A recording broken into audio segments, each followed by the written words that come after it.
I fell in love with writing and like back in love really, because as I said, I've wrote some short stories and fan fiction, but I think I've heard that sometimes like your late 20s, your early 30s are reclaiming the childhood hobbies that you sort of like forgotten. Yeah. And I actually know quite a few people who have done that. So I guess writing has been that for me. Yeah. Yeah, you mentioned that it sounds cliche, but I think it only sounds cliche because that is true for so many writers that they had Hmm. that in them from a young age. I think Yeah. partly if you don't have that little spark or just like almost addiction to stories, Yeah. you won't finish the book because it takes a long time. It does, yeah. And I think as well, like if you go into writing a book with the idea that I'm gonna become public, like it's great to have that at the back of your mind. But if this is like your Hmm. first thing, you're not thinking of, I want to write a book because I have a story to tell or I'm enjoying it.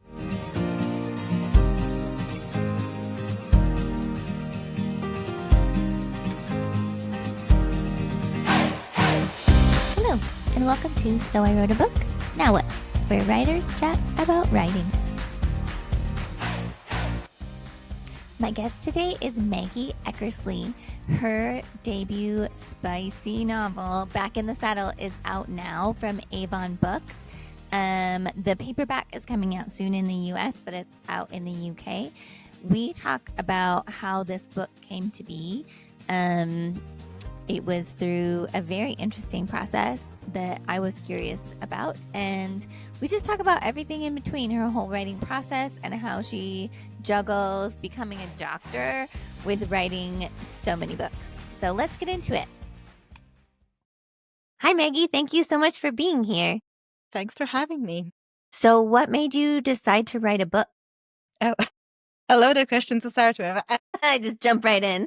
Yeah, I guess I always wanted to write a book. It probably is one of the very cliche things to say, but I think I was 6 years old when I first really learned to read and I got into books. I read Lord of the Rings when I was probably about 9, maybe not age appropriate, but I just loved books. I got to the point that I was reading like a book per day pretty much in school summer holidays, and my parents used to say that, oh, we're never gonna like not buy you a book, we can always like have money for books. But when it got to that stage that there was so many books, they were like, okay, no, this is like this is like too many too many books. We Yeah. take it back.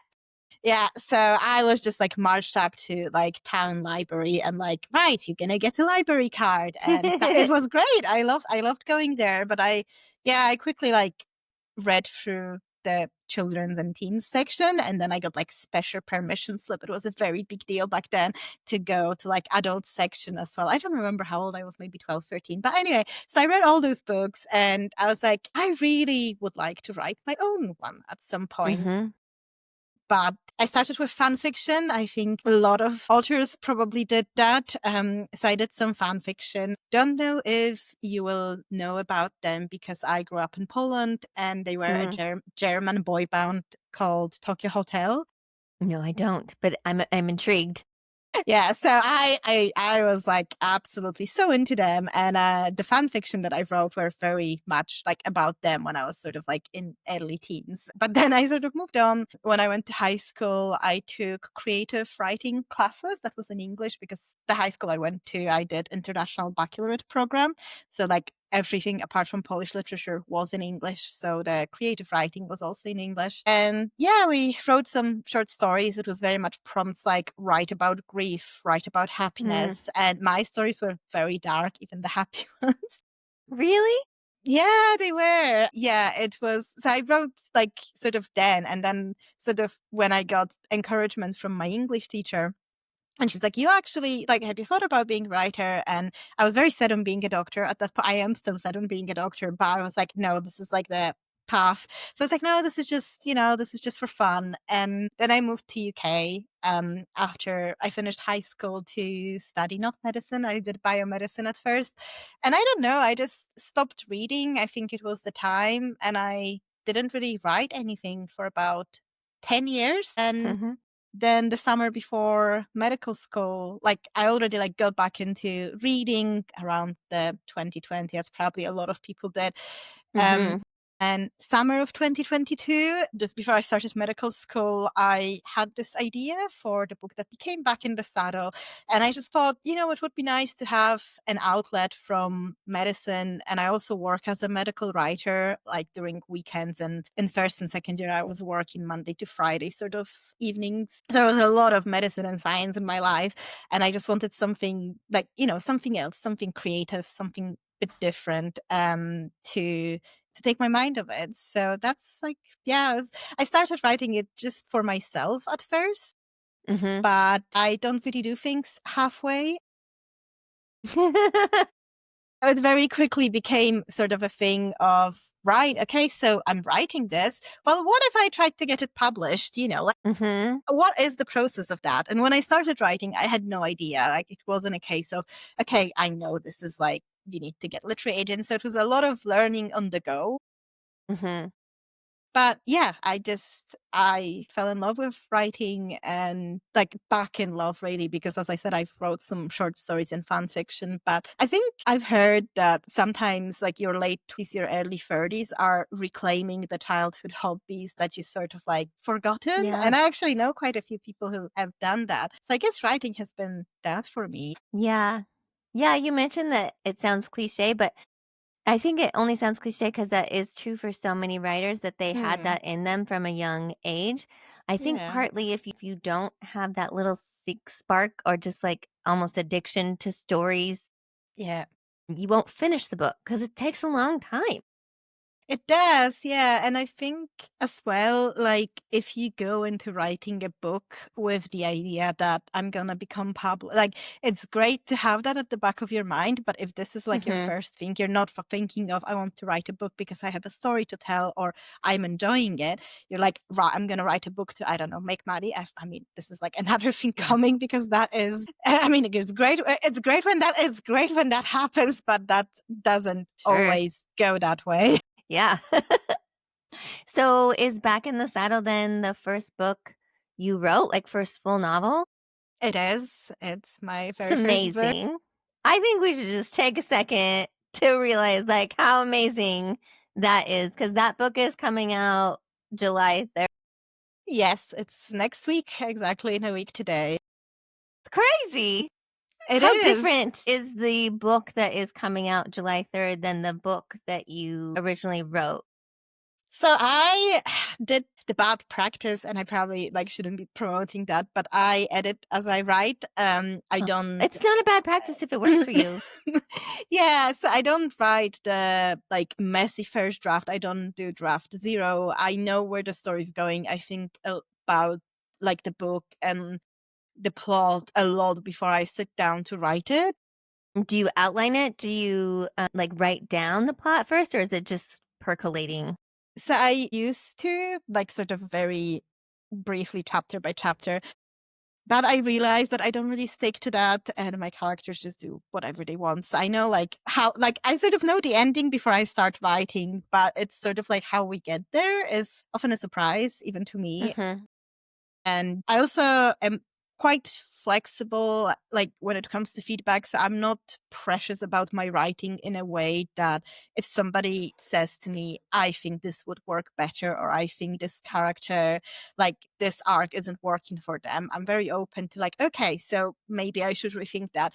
And I think because very early on in Back in the Saddle, when I was writing that, it was actually called before Love is Not Enough. And very early on, I had some great input from like another author who I met and connected with. And she read the book and she gave me really good pointers. And I sort of was like, it was before the book was finished, and I sort of like was writing the rest of it with that in mind. I did also showed to my friend very early on, who very brutally, but very like brutally in a way that it was very sort of blunt, but she's done me a great service. She's in the acknowledgements, and I do remember and like really thank her for that.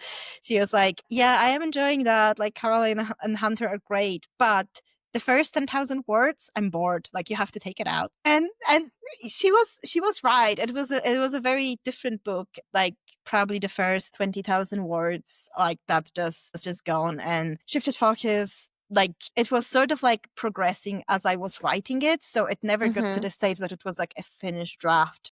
And then I started I was sort of revising it as I go. I then did have an opportunity to get a full editorial report and developmental edit on it from another That's great. amazing author. Yeah, so that like happened and I revised that again. That is sort of the version at that point that I submitted to I Am in Print Novel Award 2023, and that's the Mhm. version that won the first prize in that competition. So that was like November 2023, and sort of like, yeah, that was that at the time. But Yeah. even that version, that's the version that got me the book deal later on.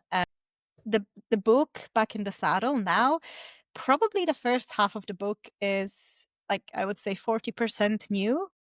Mm. You And know, did that even happen after the afterwards. book deal? Yeah. Interesting. And so was it working with your editor that like made those changes? It was sort of a mix because I was querying back in this Love Is Not Enough back then, sort Mhm. of like May 2023. I wasn't really getting much traction. Looking back, I was Mhm. so inexperienced and it was just too early for that book. This was even before that big developmental edit, and that book wasn't ready. Mhm. I was just like so excited to send it out in the world that I Yeah. just didn't know better. Like, I hear you. we sort of you live and learn, and that's Or you fine. don't. Oh, you don't. I learned my lesson, That's and I good. did try to like sort of spread the gospel of like, you should wait, you should put it aside, you should like Yeah. edit it, and then you should like only when you're like really certain that it's done, you should then send it. Anyway, so I Mhm. burned through quite a few agents, like sort of 2 years. Didn't really get many bites, but then when I won that competition, I got that developmental edit, won that competition, and then I got more agent interest. I Mhm. got some full requests, and agents were actually coming to me. It was sort of a nice change of dynamic. And Yeah.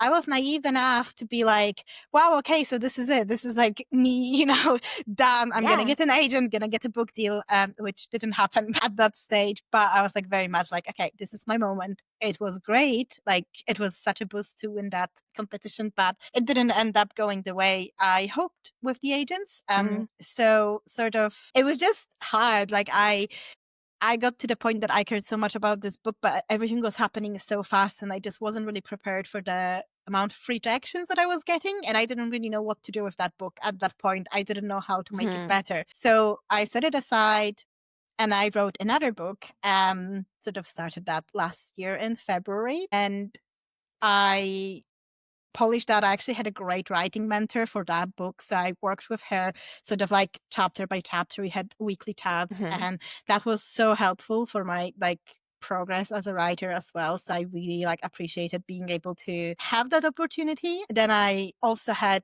2 developmental edits, and I had like I've done everything completely different. So I got critique partners, beta readers. I had 2 Mhm. developmental editors. I really polished the querying package before I sent it out.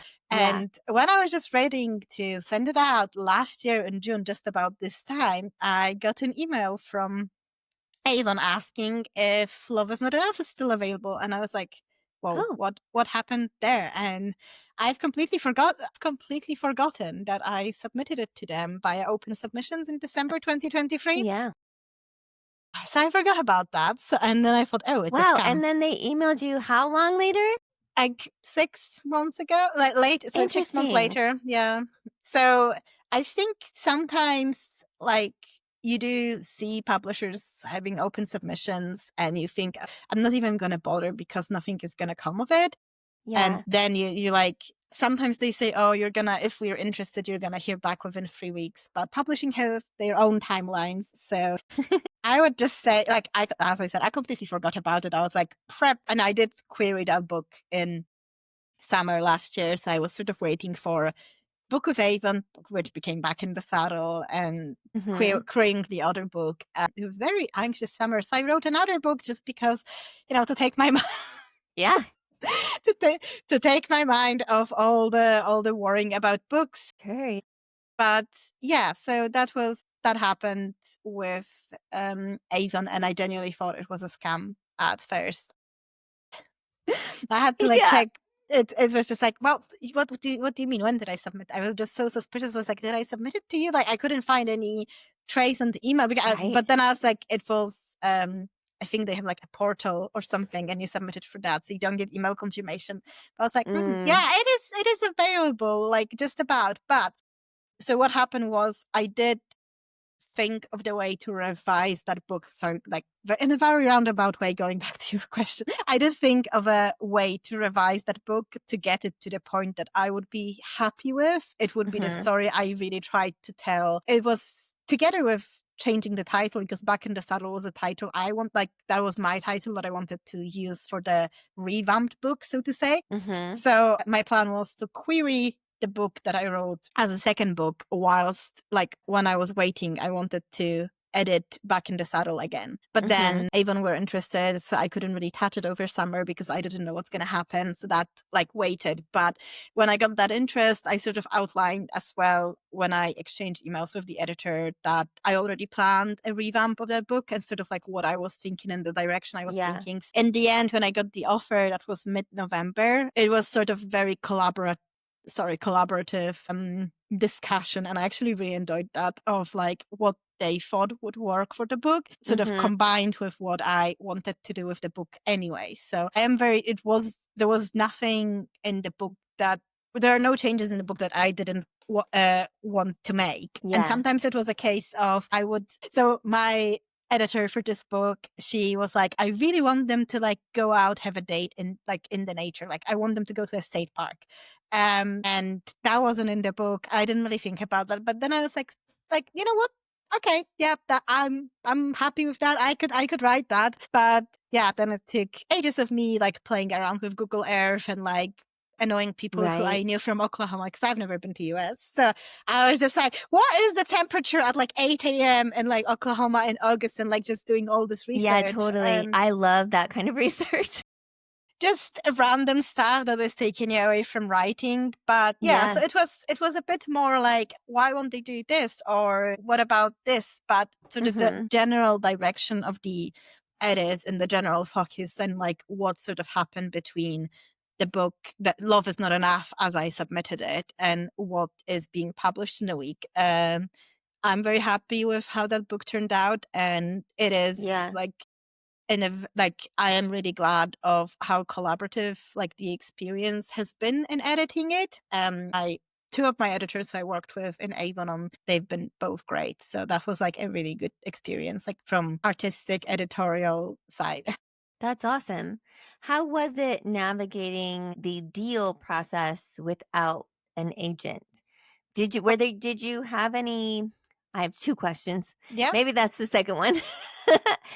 Did you have any outstanding queries for that book where you let them know you had an offer of publication? No. So I pulled it. I haven't been querying it like since February. And when I actually had an agent at the time when I got the offer. So I signed with an agent for my second book, the one that I started querying in October last year, and I got the offer in mid-November. So even though it was for open submissions, I did have an agent to help me like with the deal and like sort of going through that deal at the time. So yeah, that's good.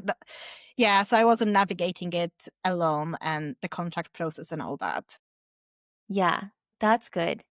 And is that person still your agent? No, so we have recently, I don't know, 6 weeks ago or 5 weeks ago, something like that, we've parted ways, but very amicably.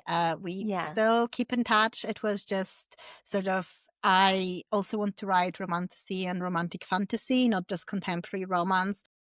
And my former agent didn't really have, even though she liked the ideas, etc., she didn't really have like much experience, especially editorially, when it comes to fantasy. So it was sort of in a way a mutual decision, but as I said, it was very amicable split, and we still chat sometimes, and she's still happy to hear about anything pre-publication, running up to publication, etc. So that's not been like a good experience, but I think like if you told me last year, because it was like 28th of June when I first got an email from Avon that in a space of a year, not only when I'm going to like so heavily revise that book, finish another book because I finished writing a romantasy in that time as well, get an agent, part ways with an agent, like, and start querying again that like, because I am actively querying at the moment. And I don't know, I just, again, very naively thought that it might be,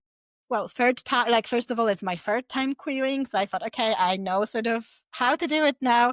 And also with already having a book deal, that it might be in a way easier. And that is a very, very naive maybe notion.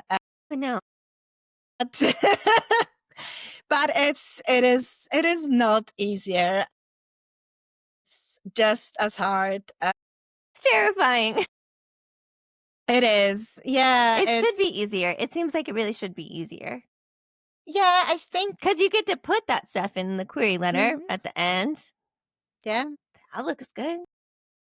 Yeah, I don't know. I think maybe as well because it's such a different genre and my book isn't out yet. And I really want an agent who's in love with that book that I'm querying, because that book is really, like, has all the like, I love every book that I've written so far, but it has like all the elements that I've always wanted to write about. So that's like sort of together in one book. So it has a very special place in my heart. And I really want to work with somebody who's going to, be head over heels for it. Yeah, for sure. So in this time span, you've written how many books?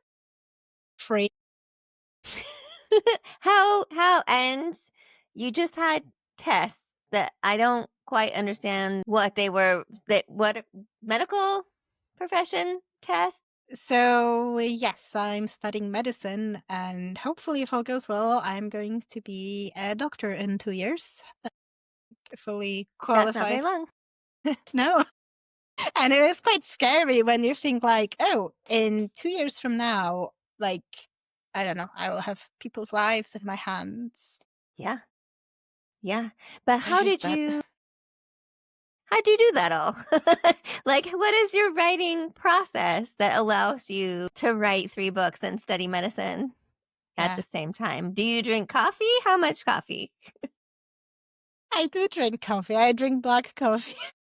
And how much? All day? What's happening? No, not all day. I usually have 1 coffee per day. Like, no. Okay. The secret is I'm actually a vampire and I don't sleep, but I knew it. No, but for real, I think it's, and I work as well. Like, I still work as a medical writer. I think I've always had a very sort of busy schedule because the previous degrees that I've done, I worked part-time as a care assistant as well. So I worked pretty much 24 to 30 hours a week on top of doing full-time university. And I did volunteering work as well, and, had a life. So I've always, like, I don't know, like, I always was able to manage my time well, if that makes sense. And I don't know. When do you normally write? In the morning or at night or whenever you can? Whenever I can, probably. Evenings are probably more than mornings. I know some people have like 5 a.m. writers club. No, I'm in bed sleeping at that time. So, but I also don't stay up, I don't stay up like late at night. Like, I do sleep. Like, when I was younger, I used to like stay up all night to study, and now I know that that's bullshit and that's really doesn't work for you. So I think it's just a mix of, sometimes, like, I feel like sometimes if you don't have much time, you are able to use it better because you don't procrastinate so much. I still procrastinate. I still scroll through reels and whatnot, but I don't have my phone with me when I write. So I listen to music, but I listen to Spotify on my laptop, and I don't really use my phone when I write. I set my watch for like 15-minute sprints, and that helps me. And I also, like, on my phone, before I put it sort of away, there's an app called, what is it, word keeper, something like that. And no, I'm not like sponsored by them or anything, it's just a good app. But I set it on, like, you can press play, like start sort of like a new session for a certain book that you're writing. Like, then at the end you can put how many words you've written, like what's the word count, and then like it sort of compares it with, because I don't use, what is it, Scrivener? I just write in Microsoft Word, mainly because I have it free for universities. So there's that. yes, I think just finding that, like, making the time for it, I think is important. Like, Yeah.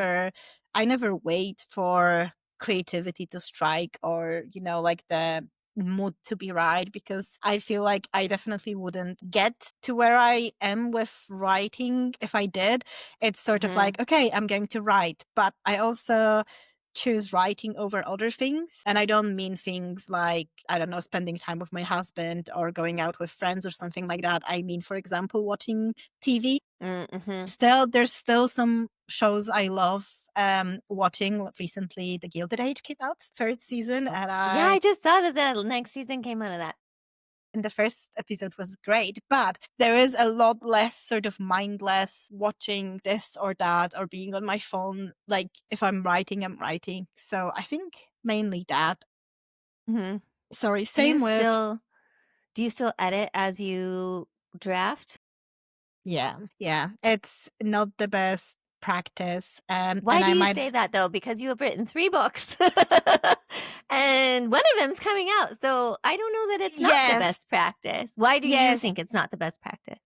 I don't think it's a best practice because all those books, it was when I didn't have contracts, and the Mm, book that I'm going to be writing now, I'm hoping this is going to become my option.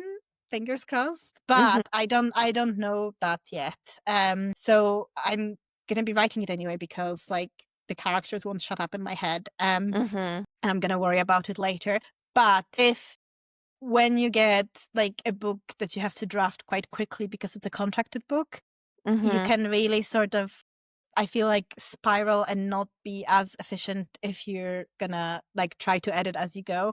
And that also, so I didn't do that when I was sort of rewriting, re-editing Back in the Saddle, because there was no time. I pretty much, like, mm, there was such a heavy edit, and I've done it in pretty much 2 weeks when I was off uni over like Christmas and New Year. I genuinely still can't, I don't know how I've done it. Like, I have no idea. But anyway, I've done it. So, and then that was the first time that I've sent something that I didn't really, I didn't have beta readers. I didn't have anybody else look at it. I just like yeah, sent it straight to my editor, and we sort of took it from there. And it got to the point that Back in the Saddle went to print, and nobody apart from my 2 editors and copy editor read it. So that and it was like changed so much. So that was a bit yeah, scary. But that's why I say it might not be best practice. I'm trying to this summer, like before I'm back at university, I'm gonna try to write quite a bit, like draft quite a bit, just in case. mhm, Hopefully, like, it turns out okay, and I can, that option turns into an actual book. And I think this is going to be first time that I try not to edit as I go, just to see how much I can write and just to try different approach. mhm, And another thing is as well, because with Back in the Saddle, I was very much vibes. Like, when I was first writing it, I tried to outline, then I didn't, but I wrote the book, then I wrote the synopsis. With my next 2 books, I wrote the synopsis before writing the book. So in a way, I guess that is an outline, if, like, not very much. I right. have Broad I have strokes. friends, I have friends who handwrite like chapter by chapter outline, and they are so sharp and amazing. And I wish my brain would work that way, really, because Same. I think it really helps with drafting, like, with speed drafting, if you know exactly what's happening. Yeah. When I was writing my very, very first sex scene in, like, Love Is Not Enough, I Huh? don't write out of order, so I write chronologically always. And I had a writer's block for a month because I just couldn't I just couldn't write that scene. And then it was pretty much, yes, you're getting a book deal, but you have to make this book spicier. And I was like, yeah, sure, I can do that. Yeah. That's fine. And I went from like being so ashamed of, well, not ashamed, but like, I don't know. It was just very Shy. strange. Shy, exactly. Yeah. So, like, to write it in the first place. And then I went to like, from that to like, I was like, yeah, this is, and then as my editor was like, oh, can we make this like scene longer by half a page? I'm like, have 6 pages. So there's that.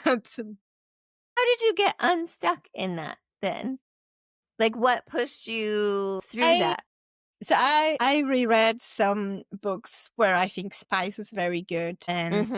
a lot of them are Regency romances, and a lot of them are Julia Queen's. I think she's the Mm. queen of great spice with consent, and I was just like, you know what? I can do it. I can write it. I was just trying to think of it in a way that it's art, like, because Yes. writing a book is art, and I was like trying to, like, it's not being weird, you're writing it because this is like emotion, and I tried to as well to like think of it from like the significance of the scene for the Mhm. characters, which helped, because I don't think I could write like a spice scene just for the sake of writing it. I Mhm. need to have like sort of in my head of like, where is it going? How is it moving the plot forward? Why is it important for the characters? And Back in the Saddle is actually, it is actually really important for Caroline because she's not really had a great time in her marriage and her previous Right. relationship when it comes to physical connection with her, well, ex-husband. So it was important for her to like experience that in a way that she hasn't before. Mhm. I'm going to give all the plot away in a minute, so we're going to No, go on to that. But you won't. That's awesome. Yeah, the first 2 romances I wrote were like closed door because I also got stuck and I was like, well, I'll just fade to black. But I found when I wrote, they were all contemporary romances, but 2 of them were a little bit more like aspirational jobs, a little bit more fantasy based in that way. And then when I wrote what felt like more real people to me, then I was like, oh, well, these people actually need to do it. It made it more accessible, I yeah, guess, to me. I think if you sort of like get that, if you know your characters well, I think that's like, Mhm. you know, if you know your characters well, I feel like for me it's easier to write it. But again, not all of the, like, I'm not saying I'm always going to write spicy books. The romantasy that I'm querying currently, that is such a slow burn. I literally got Mm. beta readers who are like, Maggie, they need to kiss right now, and it doesn't, this is like spoiler alert, but it doesn't happen until like 94% of the book. Like, it's such a Oh slow my burn. goodness. It's like proper like, just kiss already. But I love books like that. I love the whole like, you know, like secret glances and like, oh, I love her, Mhm. but she has no idea, and like I'm gonna like pretend I hate her, and it's like, it's always Mhm. been you kind of a thing, like I'm gonna give my Yeah. life for you and all this, and then it's like, when did that happen? But it's like building up, and then it's like, yes, this is like, this kind of chemistry is what keeps me as a reader turning the pages. So I wanted to write a book like that, and it felt right for this particular book with those particular characters. Yeah. So yeah, sometimes, but again, hopefully that's not a standalone. So there will be hopefully later, Right. if it So, gets to later. are all the books that you've written so far kind of a planned series? So the book that I queried last year, that's very much standalone at the moment. There are some secondary characters who, if that book was to be published, which it isn't just now, if it was to be published, I potentially do have ideas for some secondary characters from that book to sort of make it into interconnected standalone Mhm. series. Back in the Saddle is the standalone. I do have like hopeful idea of like pushing it into interconnected standalones series, Mhm. but you know, like at the end of the day, publishing is business, and it very much depends on what the sales are going to be, and that's sort of Right. like what we're waiting on before anything else can happen, Before which like the option book, is that what that is? yeah. So that is sort of like waiting. And I don't think I realized that this is how it works, but it works like that. Like, I have other friends who are debuts this year or who debuted last year, and Mhm. it's very much an experience. And I have one book deal. If you have like two book deals, sometimes, or like more book deal, but that's so rare nowadays. That is different because then you get two books before you have like get to the option clause. Mhm. But no, for me, it's Back in the Saddle, and then sort of we're going to see. But now it's sort of like out in the world, and you can't really control anything because whether people buy it or not is not really up to you. It's Mhm. sort of, it becomes its own thing, and yeah, I think for somebody like myself who's very much maybe not a control freak, but I like to know what's happening and I like to have things certain way. Probably becoming an author wasn't the best idea because for your hobby. Yeah, it was meant to be a hobby, and now I actually so my family are right, because I don't actually I am planning to be a doctor. My dream would be to be a doctor, eventually when I specialize and finish specialty training. I would like to be part-time doctor, part-time author. That would be my dream, but that's years down the line depending on specialty I choose. And I sort of feel like with the way my life is going, I will be pushing at the moment for full-time author, full-time doctor, and just sleep in between. But anyway, so my family, not my husband has been very supportive, but my family, my parents, mostly my parents, and I get it from both of them because they divorced. So I get it instead of just from example from one call, then being on speaker, I get it twice from two different. So it's actually a miracle that after all the years of being divorced, there's still things they agree on, and this is the thing that they agree on. They oh wait, why is it they're so excited for you about being an author? No, they are well, why do you care so much? Why do you why are you so anxious? It's just a cute hobby. And I'm no, it's not a hobby. And they're but you're gonna be a doctor. I'm yes, but this is not a hobby. It's I put so much effort. It's not a hobby. I treat it like a career, and I treat it seriously. And so it is. You have a book coming out. Yeah, so it's so anyway, so that's sort of well, why do we care? Did they read your book? No, because my parents are Polish and I, at the moment, don't have a Polish translation deal. So I am hoping I will get it, hopefully. But again, one of the things that I don't really have control over. So again, it's sort of waiting and seeing. But they don't speak English. My stepfather does, though. So I'm Yeah. Do you want them to read your spicy book? You know what? I don't really mind. I've never had a kind of upbringing that sex was a taboo. It was not the kind of we were watching a movie as a family and then it's go pausing a movie and I'll go out or something. It was always sort of very, very normal thing. I think maybe that's also why eventually I got over my writing spicy scenes sort of a thing, because it's just normal kind of a thing. I don't mind. Funny thing is though that my mother-in-law, I don't have my author copies yet, right? I'm waiting. Hopefully they're gonna arrive tomorrow. That's the sort of what's please happening. But my mother-in-law has started. I don't know if she's finished, but she started and she has my book and she started reading it because my sister-in-law is a bookseller and she got an early copy. Nice. And she's already read the ebook before, so she sort of was have it to my mother-in-law. So also my husband's grandmother pre-ordered it. So there's that. So I think worrying about my parents reading it is the last thing on my mind. Right. I think I'm gonna be okay with my husband's grandmother, but I think as long as she doesn't read it out loud to his grandfather, right.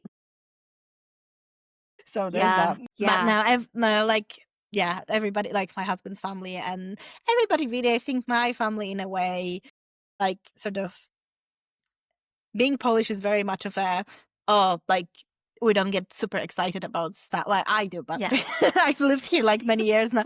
But I was oh no, that's oh yeah, oh I passed exams. Oh, I knew you'll pass exams. Sort of it's very sort of oh yeah, I knew you're gonna do that. I knew you could do it and all that. So I think it's very sort of buried in the surface. I do think they are excited. I know my sister is excited. My 12-year-old brother is super excited. He told all his friends at school, and that's amazing. They actually plan to read it. And he's 12. And you know what I said to my mother? That if that's going to get him to learn English better, because that's how I pretty much read English, you can read it. You can learn about consent and you can, there you go. Whatever. So yeah, I think I think in a way they are excited, but it's just one of those things. Yeah. Yeah. Do you have big pub day plans? I initially wanted to have a launch party, but despite how extroverted I come across online, I am not that extroverted in person. So initially the idea of having a pretty cake with my cover on it and having like glasses of fizz, etc., and people like coming to be like, "Yay, pub day!" That was very appealing thought. But that quickly, when I realized that that would actually involve speaking with many people on the same night, or then I actually had like thoughts of what if nobody would come and I would be sat there alone.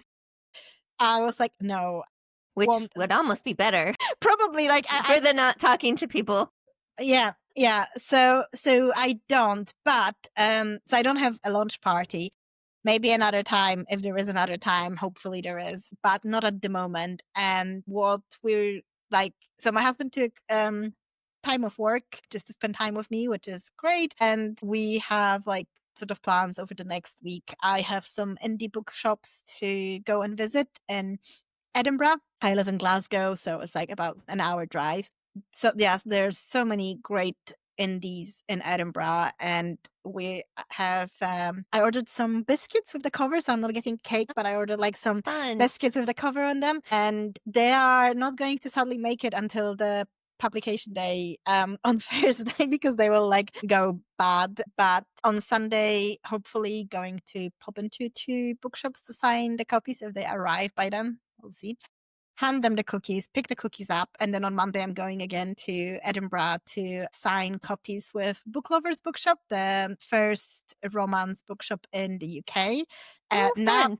now there is another one opened just recently in London called Saucy Books, but yeah, London's very far away. So Book Yeah. Lovers, they are great, and I've done the pre-order campaign with them, so I'm going to sign those pre-orders and also some stock, and give them biscuits as well. That's like and I'm taking on Sunday. I'm taking, by the way, my dogs with me as well as my husband. So like I was laughing that like my sort of like thing to like passate the booksellers is with dogs and cookies, and that's my marketing plan.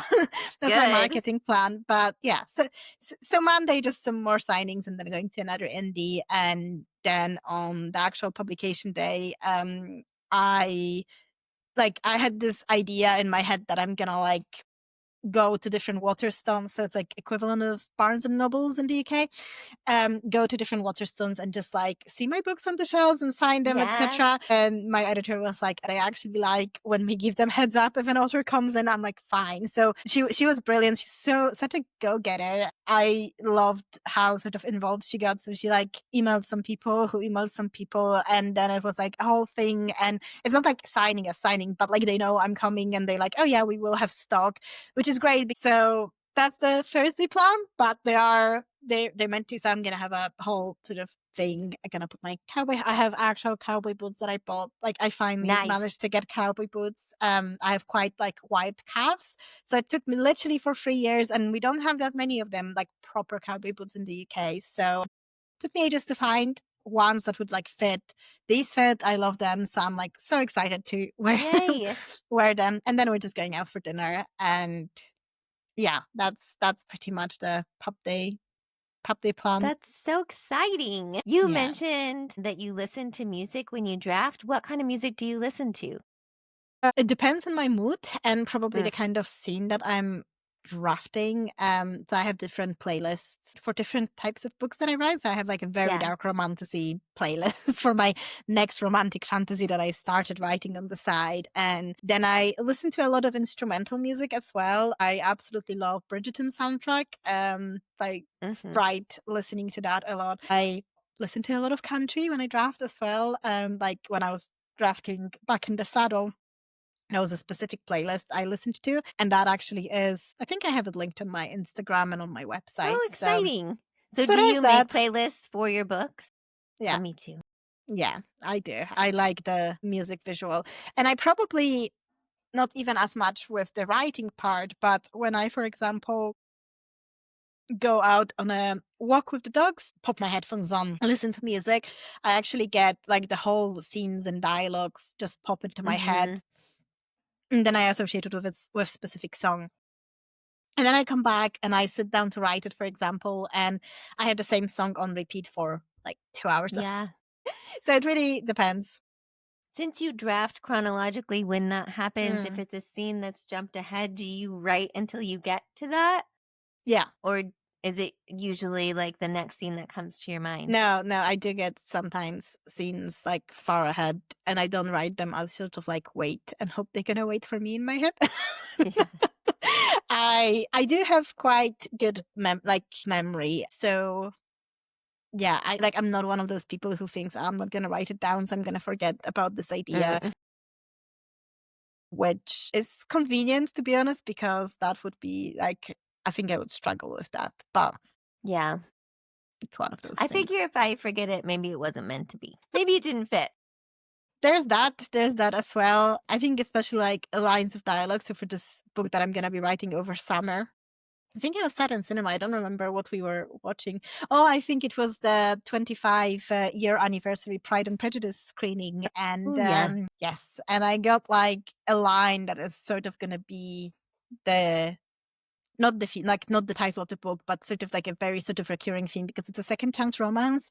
So it's Mhm. gonna be sort of like through both timelines, like their thing, sort of a thing. And it's a line. And I did write it down because I liked it so much. So Yeah. that's one thing that I did write down. But yeah, other than that, I try to like go with the flow, Yeah. which is Do you get probably ideas chaotic. for books just like all the time? So I do quite often. I at the moment have like the book I'm gonna be writing. I sort of started writing another romantic fantasy, and I have two other books that I have like in my head fully planned out. And then last week I came up with another idea. So it's sort of like, but then it's like, no, you know, like wait a second, and I need to get to like we need to do it chronologically. Like I can't write all of them Yeah. at once. So Right. I don't drop if I start working on a book unless it was like a case with getting edits or something. I don't drop working on one book because another book sort of calls to me. I don't know if that makes sense. Like Yeah, it does. it so I You like don't I have the try to shiny finish. object syndrome, Yeah. or you ignore it. Yeah, I very much have like when it comes to like in life, like very much like if I see I need to get that, or like that's why my TBR is so huge. And my husband keeps saying, you have so much books at home, you're gonna buy more books. Yes, I will. That's how it works. And now I also say like that's supporting fellow authors. So Mhm. you know, all this and NetGalley keeps approving me for things, and I'm like, Oh my this goodness, I need to stop my neck alley. I am out of control. Somebody needs to take it away. I don't have enough time for all of it. And also, like, I find myself, like, if it's not a 5-star, I'm reluctant to review it publicly. And I don't I know. I don't review books publicly Yeah. So, what do you or do at for all. your neck alley score then? I actually don't give feedback. So if I requested a book and because I have author's profile as well on NetGalley, so I just click don't like and I say why. For example, that book was DNF for me, but if I DNF a book, Yeah. I'm not gonna write on Uh-uh. NetGalley. And I know that that affects the ratings, etc. But and this is gonna sound a bit cavalier because everybody always like, oh, you need a good rating on NetGalley. But Yeah. I found in my experience, like I don't really have high ratio rating, but I found that since I got the author profile and like it seems that publisher like know that I'm an author from like that bio, etc. Hmm. I get approved for a lot more books, a lot more easily than I did before. And Yeah. I do think NetGalley is great, and I do think people should be able to like review honestly. I just think that when you're an author, that might not be the best way to do it. And I sort of Yeah. thought for a long time, I was like, should I still like, you know, rate or review books, etc. if like it's only going to be 5 stars if I ever like give anything. Yeah. I just Yeah. sort of like if I DNF'd and I, for example, put it on my Goodreads, like when I was like doing progress, I just take it off as if it never happened and Yeah. I just don't talk about it. And I think that's a kind of thing to do. And I also think that once you're an author, it comes with you know how much work goes into it. And I think you also know how devastating it is to get bad reviews, but Mhm. you know they're gonna be there because it's reader space. But if you are followed, for example, on social media by other authors as well, I think that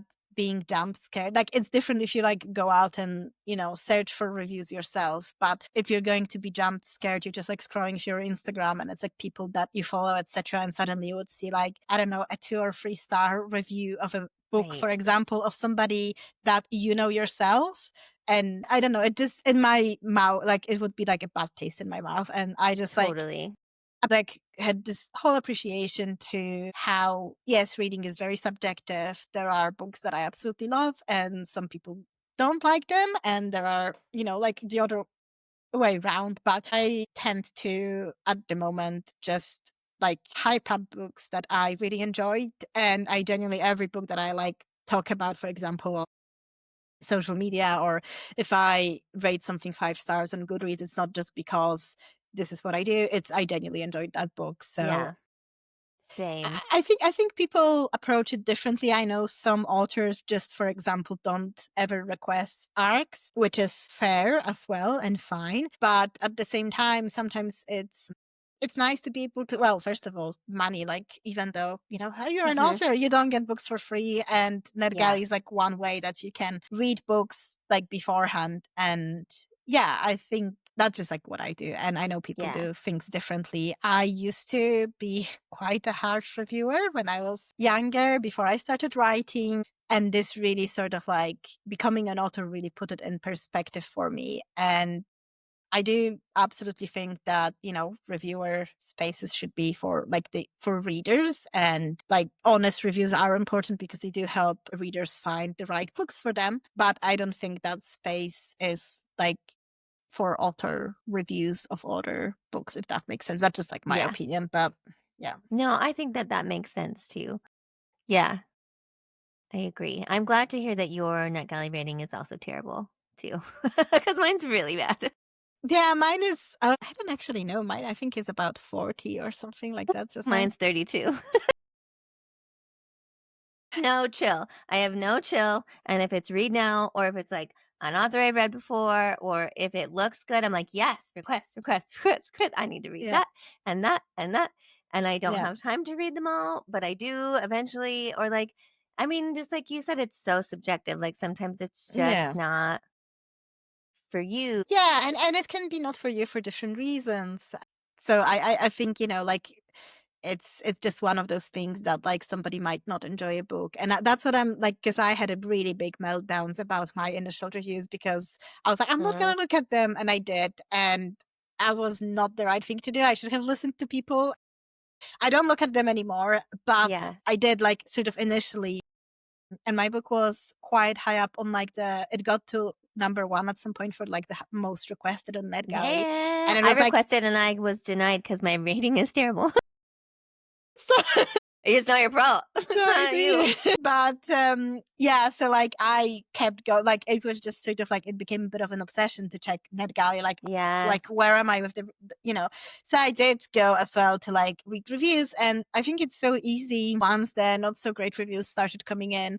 It was just so easy to latch on to them and all the bad things rather than Mm, the good reviews, because there are yeah. lots of good reviews as well. And I think I ended up getting loads of NetGalley reviews, and they don't really translate it over, for example, to Goodreads. So Yeah. like a lot of the very good NetGalley reviews are not on Goodreads, but the bad reviews from NetGalley are on Goodreads. So, but as I said, I don't read them anymore. It's Yeah. fair, and I think it's hard to learn how to deal with that, because you think, Mhm. at least I thought, that I'm ready for that. And, as I've just said before, I knew that books are subjective. Reading is subjective. There are some books that people love that I maybe didn't enjoy so much, or it wasn't for me. And the same thing the other way around, that like there are books that I literally would say changed my life. And my friend was like, it's a 3 star for me. And it's fine. Yeah. Like it doesn't take away from what that book meant to me. Yeah. But even knowing all of that, it still was harsh to see. So I genuinely would applaud every, future debut, don't look at your reviews. And people are gonna Yeah. say that, and you're gonna be like, yeah, I won't do it. And then they start rolling in and you're like, no, I have to peek. It was, I think I'm not gonna do it for future books. Like I sort of think I've learned my lesson, and Yeah. I'm fine now. Like fine. Like we literally had like on a like chat with other debut authors, it was like, oh, like a week free from checking NetGalley, or like, there are filters that authors use to like Yeah, there's block like a lock Goodreads. you can put on it. There is, yes. So I think, yeah, I think it's just like remembering that it's not for everybody, but also knowing that if somebody doesn't like your book, it doesn't make, because what worked It for doesn't me make is, it a bad book. yeah, but what worked for me to like sort of get over that was that I went back and I didn't read my full book, but I sort of was like flipping through pages, and I like read, for example, a scene, and I asked myself like, would I have written this book differently now that I know, for example, that people didn't like it, or am I still proud of this book? And the answer was no and yes. I'm still proud, and I wouldn't have written it differently. Then I was like, so like Yeah. it's fine. It is what it is, and I think you can't write a book for everybody. Like it's impossible. Yeah. Like there's always going to be people who either love it or dislike it or are very ambivalent about it, and that's totally fine. I actually had some friends who are like, "Oh, that doesn't sound like something I would read." I'm like, fine. I will never ask if you've read my book. Like if we're like friends or you know me, and like Yeah. I would never be like, "Oh, have you read my book?" No, I would not Yeah. say that. Yeah, that's so true. I'm wondering, you mentioned how you were stuck kind of on the spicy scenes, Mm. and that kind of was a sticking point for you, but you pushed through it, you found your way out of it. Has there ever been another time where you've kind of gotten stuck with writing? There was, because I write in third person, past tense, and obviously, sort of big, big majority of contemporary romances is in first person and often present tense, sometimes past, but often present tense. Mm-hmm. So there was a time when I wasn't getting anywhere with queering love is not enough, that I asked myself, should I swap to first person? And Mm-hmm. I absolutely hated that, and that stalled my writing for like about 2-3 months, because Yeah. I was like, I don't like writing like that. It doesn't flow for me, and it was like forcing myself to do something I didn't enjoy. I have absolutely no issues with reading. Like I read books because I enjoy them, and I'm not one of the people who will be like, oh, I only read third person or something. I know there are readers like Right. that who are like, I'm not going to read third person or first or whatever. I will read any book that I enjoy. That's nothing to do with reading. It was just writing for me. And Mm-hmm. I even wondered if it's because English is my second language, and this is sort of how Mm-hmm. I learned English, and sort of that storytelling aspect, it just feels differently to me. But then I told myself, you know what, like I write because I enjoy it, and I also write because I don't know, at the moment I don't know how not to write. It got sort of to that stage that I can't just be like, oh, I'm not gonna write anymore. It's like part of who I am. So I decided to just like stick with what works for me. Mm-hmm. And I genuinely was worried when I heard from Avon. I thought they're gonna like ask me to change it to first Yeah. person. They didn't. It never actually came up. So Yay! I was like, yay, that's great. And I recently read a great contemporary romance in dual point of view, third person past tense. And I just loved it so much. And I was like, I'm not the only one in the current market writing in first Yeah. person. So yeah, I think doing what feels right for you. And I think because publishing is so hard and to break through is so hard, that a lot of the times you have to make compromises on certain things, like for example adding more spice, which as Mm-hmm. like in the end I'm actually happy with how it worked and it was good, etc. But I think sometimes, like, if you lose the enjoyment of the writing itself and it's not doing it for you, and it's a case of just chasing the publishing for the sake of chasing publishing, and it's not the writing aspect that you enjoy, I think that is sort of like where what will be problematic for me, because I don't want to get to that point, and I don't want to burn out with enjoying writing. And as much as, yes, you want to be successful, you want your books to sell, I know that I'm quite an exception to most authors, because for most people I know, being a full-time author is the dream, and I think it's an amazing dream. Like I have a friend who recently managed to quit her job to be a full-time author. That's great. I'm thrilled for her. Like that's what she wanted to do, and I'm so happy for her. But it's not something I want to do, and I think even though if it was something I wanted to do. If I lost that joy, that would be like, the joy of writing and creating. And it's a different thing, like writing to market. That's also what you hear a lot of, like writing to Yeah. market, or this is not marketable. So if you do want to sell books, writing to market is important, but I think there's a way of marrying the two ideas, essentially, like Mhm. still enjoying writing to, for example, market, or taking market into consideration, because obviously if you want to sell books, you need to take into consideration what people want to read, Yeah. but while still enjoying it. So yeah, I feel like I rambled a lot, but there was a message somewhere. You still have to write because you But love writing. yeah. Yeah. Yeah, I get that. Well, thank you so much for being here. I have loved learning all of this about you and your book and your process. Is there anything else you'd like to share? Well, Back in the Sun comes out on 3rd of July, so you can, Yay! you can, pre-order, or like at that point, I assume you can just get it. It's gonna be out in the UK in paperback, audiobook, and ebook. The audiobook is fantastic. I don't know if you've seen my embarrassing video on Yes, it's not Instagram. Yes, embarrassing. it is very embarrassing, and like literally people in HarperCollins have seen it, and like it was like widely shared, etc. It was an embarrassing moment. But apparently, I'm going to link it.